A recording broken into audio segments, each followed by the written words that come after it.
Assalamualaikum warahmatullahi wabarakatuh. Good morning, how are you today? Ahlan wa sahlan. Jumpa lagi dengan Bapak pada pagi hari ini di hari Senin. Mudah-mudahan kalian semua sehat, selalu bersama keluarga di rumah masing-masing. Anak-anakku, para siswa-siswi kelas 3A dan 3B, mudah-mudahan kalian semua di rumah sukses selalu dalam menjalankan segala aktivitas yang dilakukan, baik secara pribadi maupun bersama keluarga.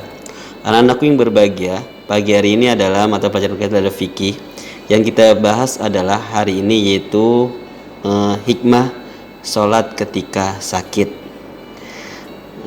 Kita sudah belajar pekan yang lalu bagaimana ketika kita sakit tidak bisa berdiri, apa yang kita lakukan yaitu duduk.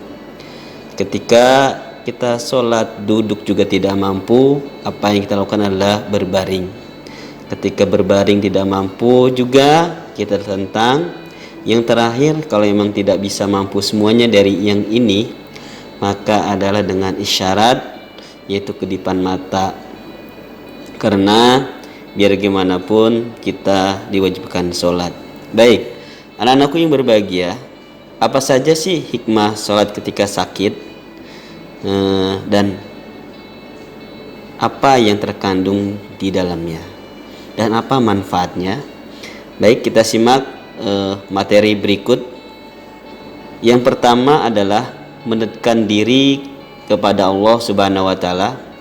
Dengan selalu mengerjakan sholat, kita akan menjadi lebih dekat kepada Allah Subhanahu wa taala. Yang kedua, hati menjadi lebih tenang. Ketenangan hati akan kita dapatkan dengan beribadah kepada Allah Subhanahu wa taala. Lalu yang ketiga, hikmahnya adalah menyadari kemurahan Allah Subhanahu wa taala. Allah Subhanahu wa taala memberikan kemurahan berupa keringanan dalam beribadah kepadanya ketika sedang sakit. Ini hikmah yang 1 sampai 3. Pada intinya adalah kita selalu diusahakan beribadah kepada Allah Subhanahu wa taala. Allah sudah memberikan keringanan kepada hambanya. Mari keringanan itu kita laksanakan dengan baik. Sehingga dengan selalu mengerjakan sholat, selalu melaksanakan mengerjakan sholat, insyaallah hati itu akan menjadi tenang dalam beribadah kepada Allah Subhanahu wa taala, dan hati itu tidak akan kotor. Hati itu selalu bersih. Kenapa? Karena harus selalu ingat kepada Allah Subhanahu wa taala. Ini hikmah 1 sampai 3. Selanjutnya adalah kita lihat hikmah yang selanjutnya adalah mensyukuri nikmat sehat yang diberikan Allah Subhanahu wa taala. Salat dalam keadaan sakit lebih menambah rasa syukur kita terhadap nikmat kesehatan yang diberikan Allah Subhanahu wa taala. Ini hikmahnya. Kita mensyukuri bahwa sehat itu luar biasa ternyata. Nah, ketika kita diberi sakit, tangan kita sakit, kaki kita sakit, badan kita sakit, kita yang melaksanakan itulah rasa syukur Allah Subhanahu wa taala, ternyata Allah masih memberikan nikmat kepada kita. Maka dari itu, selagi kita masih sehat, masih kuat, mari kita laksanakan ibadah kita kepada Allah Subhanahu wa taala. Jangan sampai nunggu kita sakit, jangan sampai nunggu badan lemas, jangan sampai nunggu rezeki banyak. Mari kita laksanakan rezeki sedikit ya kita sedekah, banyak sedekah.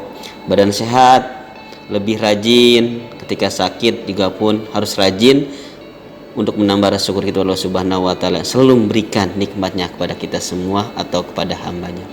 Baik, anak-anakku yang berbahagia, selanjutnya adalah meningkatkan keimanan dan ketakwaan kepada Allah Subhanahu wa taala.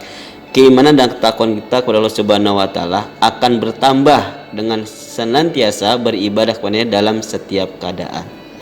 Jadi orang yang bertakwa adalah orang yang selalu melaksanakan ibadah Allah Subhanahu wa taala, melaksanakan perintahnya dimanapun, kapanpun dan dimanapun, dalam keadaan siapapun, dia harus selalu bertakwa dan beriman kepada Allah Subhanahu wa taala. Jadi salah satunya ketika sakit ya, ketika waktunya azan zuhur, azan asar dan sebagainya, ketika waktu sholat ya mari kita laksanakan sholat. Tidak mampu dengan berdiri, duduk, berbaring, telentang atau kedipan mata, kalau memang semua anggota tubuh kita tidak bisa digerakkan. Baik, Yang terakhir adalah dicintai oleh Allah Subhanahu wa taala. Allah mencintai orang-orang selalu beribadah kepadanya.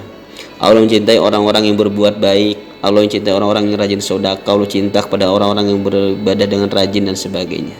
Jadi mari, selagi masih kita diberi nikmat yang begitu besar, nikmat sehat, nikmat rezeki, mari kita laksanakan ibadah kita dengan baik.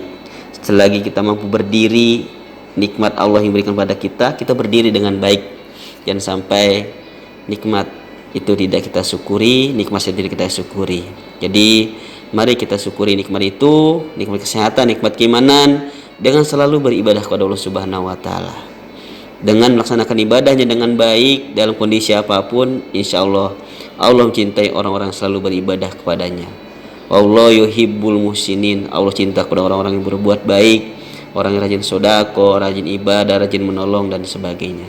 Maka dari itu, mari kita syukuri nikmat Allah yang berikan pada kita. Walaupun kita belajar di rumah, kita bersyukur pada Allah Subhanahu wa taala.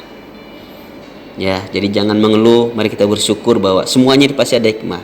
Di balik semuanya ada hikmah. Maka dari itu, kita jaga kesehatan kita jaga segala kondisi tubuh kita dari hal-hal yang tidak baik bersama keluarga di rumah masing-masing. Anak-anakku yang berbahagia, inilah materi yang terakhir di bab sholat bagi orang sakit. Mudah-mudahan dari penjelasan materi pertama sampai hari ini, mudah-mudahan kalian bisa memahami dan kalian bisa melaksanakannya atau mempraktekannya dalam kehidupan sehari-hari. Baik, sebelum ditutup ada sedikit yang Bapak berikan pengertian yang mungkin kamu belum pahami. Kalau memang sudah, ya nggak apa-apa, ini menambah pengalaman pengetahuan bagi siswa-siswi kelas 3B. Yaitu pertama ada mukallaf, orang yang terkena beban syariat, artinya beban untuk melaksanakan ibadah, terutama adalah sholat 5 waktu. Balik, telah sampainya usia seorang pada tahap kedewasaan. Duduk iftiros artinya duduk di atas kaki kiri sedangkan kaki kanan ditegakkan. Ini pengertian yang mungkin kalian belum pahami. Kalau sudah pahami, minimal menambah pengalaman dan mengingatkan kita bersama-sama. Baik, anak-anakku yang berbahagia, terima kasih atas perhatiannya pagi hari ini. Terima kasih mengikuti materi hari ini. Mudah-mudahan apa yang Bapak sampaikan dari materi pertama sampai materi hari ini, kelas 3 dan 3B bisa main semua dan bisa mengerjakan tugas yang sudah diberikan.